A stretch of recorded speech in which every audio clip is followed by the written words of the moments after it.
Hey everybody, it's Lo and welcome back to my channel, Love Without Limits. In this video, I'm going to share with you 5 things that I've learned about the environment. So if you want to see that, then just keep watching. I've always been into reusable and eco-friendly products and different things that I can do to reduce my waste, and was mainly focused on reducing plastic, so much so that I started my own small business, Rain Reusables, selling reusable glass straws and bamboo straws as well as keep cups. And of course I want to grow. But over the last year, I've actually learned so much more about the environment. I've always done a little bit of research for little posts for Rain's Instagram, Rain Every Day. So at the beginning, they were relatively simple, little bite-sized things about things that you can do to reduce waste, where you can take your straws, how you can cut out plastic elsewhere. Since last Earth Month, so April 2020, I really started to research a lot more. I mean, I had the time for it. It was very early pandemic days. So I was diving a lot more into different things about the environment, different ways that we can help the environment, and just different facts and reading a whole lot more. So it started off with a few things. I think like fashion revolution really kind of kicked off my there are so many other issues that I just didn't even know about beforehand. But that also kicked me off on wanting to go even further with it. Since last year, I've also read a handful of books on the subject, and all of these are pretty different, but I just want to share with you what I read really quickly. The very first one that I picked up was The Quest for Environmental Justice.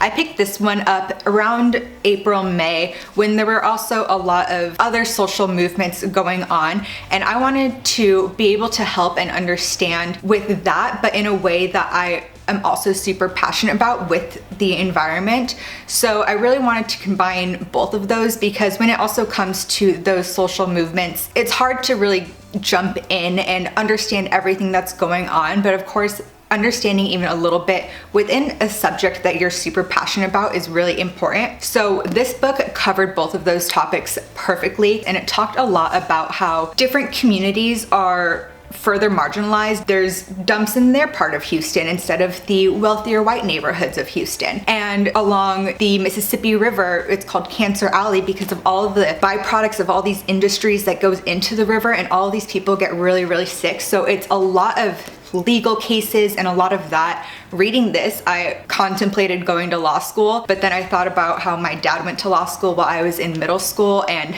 I realized I did not want to do what he went through, which is also why I'm so passionate about documentaries. It's not something that the average person is going to go pick up, but to have it in a documentary form like that, that's where I feel like I can help to bring these stories to life, because all these are so amazing and just what people are doing. So many things that I just didn't even know, and I just didn't understand, or I wasn't even aware of all the environmental consequences and how they're affecting different communities more than others. So really, really love this one. And then I read The Sixth Extinction. This one's by Elizabeth Kolbert. It's one of her latest books. She has quite a few books on the environmental topic. I really enjoyed it. It kind of spoke about the different extinctions in world history, like as in the entire world, not just human history, and how we are on the brink of another one because of our own doing, not just because of the different natural disasters or fluctuations in the atmosphere that took the Earth millions of years and species could adapt while all of that was happening. Like, this is happening faster than it should be happening. Then I read Earth with 2 A's by Bill McKibben. This book I've actually had for so long. I picked it up as a textbook in one of my classes back in college, and I just never got around to reading it. Finally read it, and it is so amazing. Probably my favorite one out of all of these so far. He just has so much information in an easy to understand way, but also gives really concrete ways that you can help, and really ties it back to the community by sharing that there were all these big American projects to build roads and infrastructure and everything, but getting something done at the national level is so hard to do, and it really does start with the community. It's hard to say, well, let's build a bunch of wind turbine farms. The wind at a farm here, it loses the electricity that it's produced as it goes along the wires. So somebody in the middle of the US can't be like, well, yeah, you guys might have this wind farm, but we're not getting any of it, or by the time it does get to us, it's not super beneficial. So he's saying that with things like that, when it comes to renewable energy and creating these new energy grids, to start at a more community local level, and then it will happen. Because if you keep thinking at a national level, there's so many people and so many conflicting viewpoints, and well, what about our area? What about our area? Regardless of whatever it is, nothing ever gets done at the national level. So to start looking locally, I really enjoyed this book. The latest one I read was All We Can Save.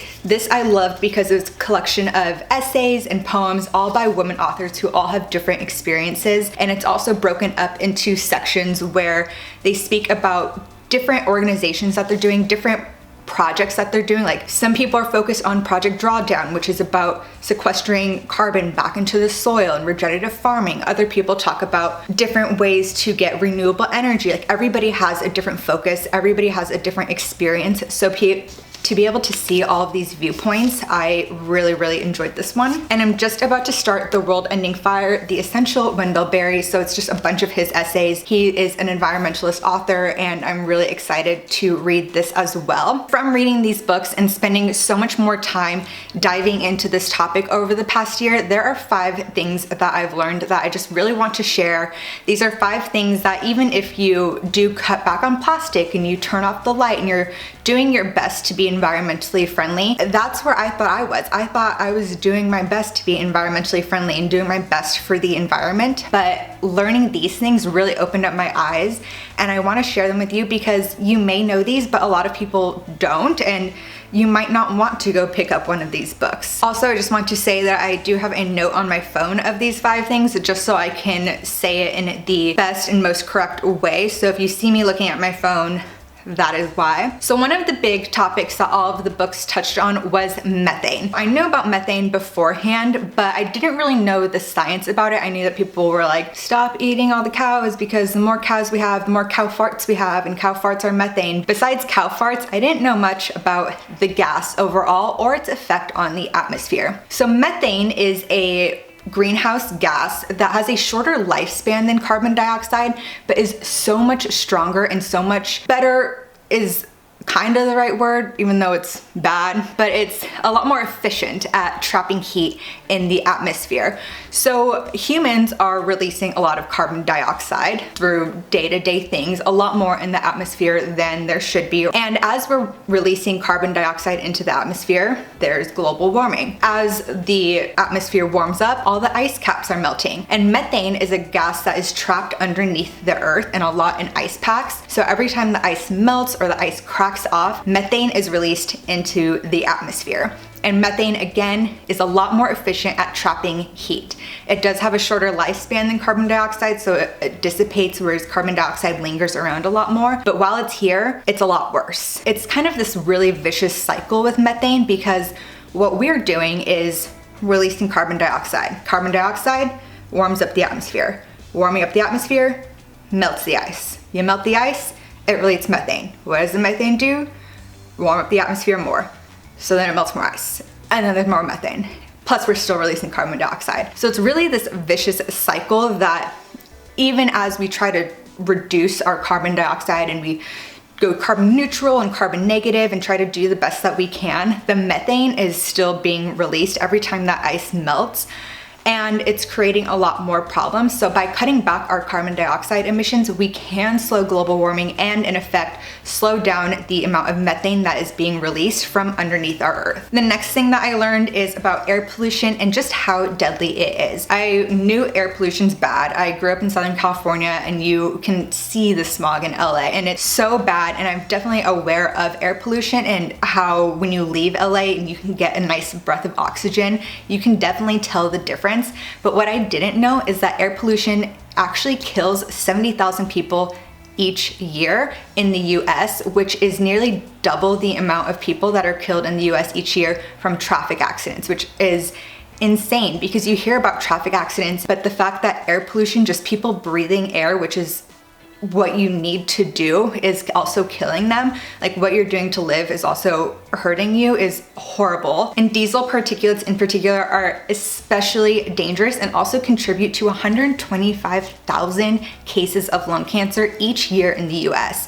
On top of that, 1 in 4 children in the US live in areas where the Environmental Protection Agency's maximum permissible ozone layer, which is science talk for air pollution and air quality, is often exceeded, and many of these children develop asthma. That's 25% of our future, of these future generations, living in places where they are being put at higher health risks just because they live in an area where a highway runs through it, and because that's all that they can afford. And now they're being put in this dangerous situation. They have more medical issues and will have a lower quality of life because of all this poor air quality that's being exceeded. Like, even when the EPA puts a limit on this should not be exceeded, it doesn't stop it from being exceeded. You can't say like, hey Earth, let's make sure this area, we're not gonna exceed this level. You can't control that, but you can enforce it, and you can reduce these emissions. You can reduce diesel, you can reduce all of that so that these children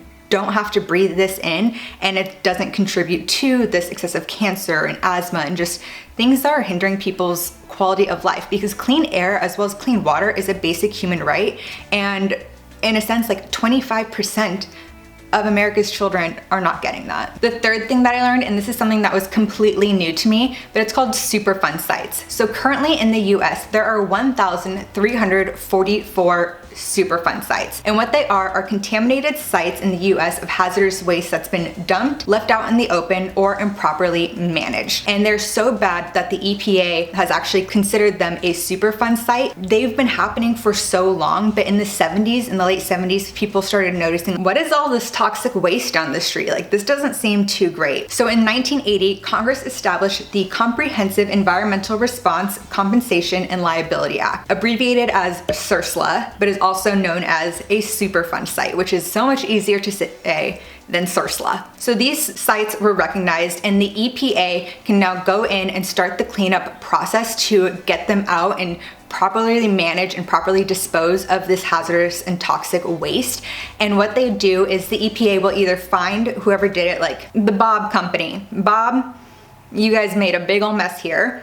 You can either clean it up yourselves because you need to, or we'll clean it up and we're gonna charge you for it. So basically the EPA makes sure that they get cleaned up either by the company, by the EPA, and funded for the company. And if for some reason they can't figure out who made this mess, then the EPA will do it themselves, and there is a part of the budget that's specifically for the Superfund. So if the EPA is like, we don't know who did it, but we'll clean it up, then that gets paid for from the Superfund budget. Again, there are over 1,000 Superfund sites in the US. A lot of them are in California and New Jersey, and every state has at least one, which is just insane. And these do definitely need to be cleaned up. Make sure that they're getting cleaned up in your area. Just because toxic waste is in one area doesn't mean that's not gonna seep down to the dirt, into the water system. Things spread. We're all interconnected. So by cleaning up that and making sure that it's properly taken care of, then the communities around it will be taken care of as well, and it will benefit their health and make sure that there's no toxic waste in their environment. So it's super important to make sure that these Superfund sites get taken care of, and I just thought that was insane. Like, I've never heard of a Superfund site before, and to know that so many of them exist in the US was quite a shock for me. The fourth major thing that I've learned about is ocean acidification. The fourth thing that I learned about is ocean acidification. The ocean absorbs carbon and actually uses phytoplankton bacteria to release oxygen back into the atmosphere. So the ocean provides us with more oxygen than the rainforest does. And everybody's like, the rainforest is the lungs of the earth. Have you met the ocean? Provides us with so much oxygen by absorbing carbon. Here's where the issue is. We're releasing so much carbon dioxide into the air that the ocean literally cannot keep up. And because there's too much carbon dioxide for the ocean to absorb, it's actually acidifying the ocean, which is super dangerous for a lot of sea life and just for the earth as a general, and for the ocean to produce oxygen. As we all learned in second grade science, it takes millions of years for a species to evolve and work with the environment that it's given. But because the ocean is acidifying at a faster rate than millions of years, these species in the ocean cannot keep up, and it's harming so many and putting a lot of them at risk. This includes clownfish and Pacific oysters, and a lot of oysters and hard-shelled sea creatures, as well as anything that's laying an egg, also can't reproduce as fast because the acidic ocean is kind of stripping away the outer layer or making its shells weaker, so they aren't able to survive. When I was reading The Sixth Extinction, I learned that the biggest tipping point for the ocean is a pH of 7.8, which can be reached by 2100 if we keep up at the same rate that we are and don't change our overall habits. Unless I can live to 105, like that would be really cool, but definitely in my children's lifetime, and I want them to be able to swim in an ocean and enjoy the ocean, and for the ocean to be full of life. An ocean with a pH level of 7.8 is super unsustainable for most life that lives in it, but actually benefits other species, which are more so like invasive species like jellyfish. They can survive anywhere and they're repopulating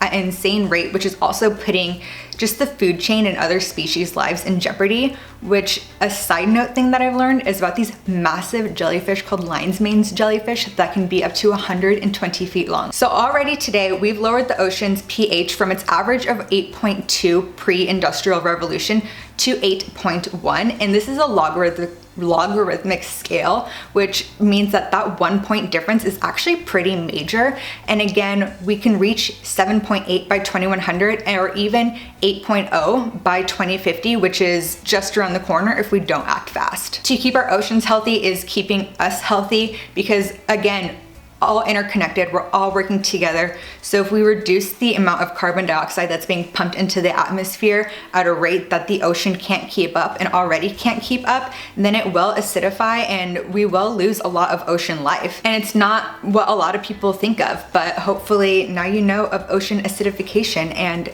how big of an impact it can make on the earth as a whole. And lastly, the fifth major thing that I learned about, and I learned about this a lot in Earth, but it's how our weather patterns are changing, and they're changing drastically. Even when temperatures are freezing or there's a lot more rainfall, it's actually because of global warming, which might throw people off because global warming, isn't the Earth supposed to get hotter? But that also means that colder is going to be colder, freezing will be more freezing. When it rains, it literally pours. Warm air, which is happening because of the warming environment, holds more moisture, so it's evaporating more from the land, making it drier. But as I read in Earth, what goes up must come down. So while the air is holding more moisture, it will also dump this moisture as insane rainfall, especially in places that aren't prepared for it. And related to that, how our soil is so bad and just so dry and overworked from our poor farming practices, that when this rain comes down, it just runs off the soil and leads to flooding instead of being absorbed by the soil. In the book All We Can Save, it talks about this one farm in New York where she basically brought her soil back to life. She made her soil healthier, and they got 2 feet of snowfall, and whereas other people's soil, it just sat on top, and then when the snow melted, it kind of flooded. Her soil was able to absorb all of that melting snow, and then in doing so, the soil was able to hold more moisture, hold more nutrients, which is better for her plants. And then she didn't have to water her plants as much later on because the soil already had so much moisture in it from absorbing it from that snowfall. By creating all this downpour plus bad soil, we are creating more floods and just more natural weather disasters that are happening in places that aren't prepared for it, because how do you prepare for something that you don't have any experience with? Whereas now this is happening more often. It's happening a lot all over the world, especially in Nepal. They say that there's so many droughts all across the world, and because of the droughts, our soil's dry, and when it rains, it floods. A warming global temperature also equals a warming ocean temperature, and when the ocean is warmer, it actually creates a lot more ocean storms. So hurricanes, tropical storms, and a lot more of them are making landfall. So now there are more hurricanes than there have been in the past. They're also stronger, so it's hard to really keep up when all these natural disasters keep coming. And then because of the droughts, there's also more fires.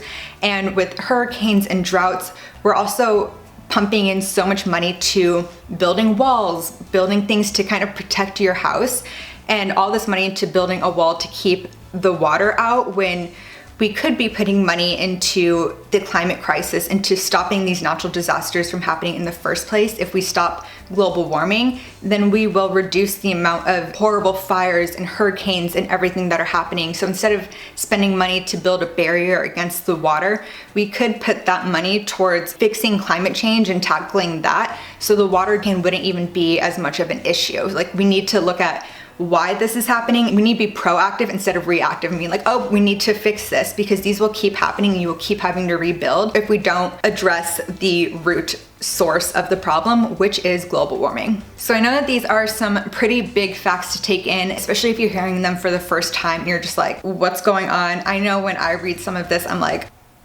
do I want children? If the ocean is going to be acidic by the time they're older, it is hard, but you need to not let that really affect you. But you do need to educate yourself and learn about these issues, because if you don't learn about them, then you won't know what action needs to be taken, because you won't know the effects of them. So you'll just think, oh, I can live my day-to-day life, not realizing what that entails.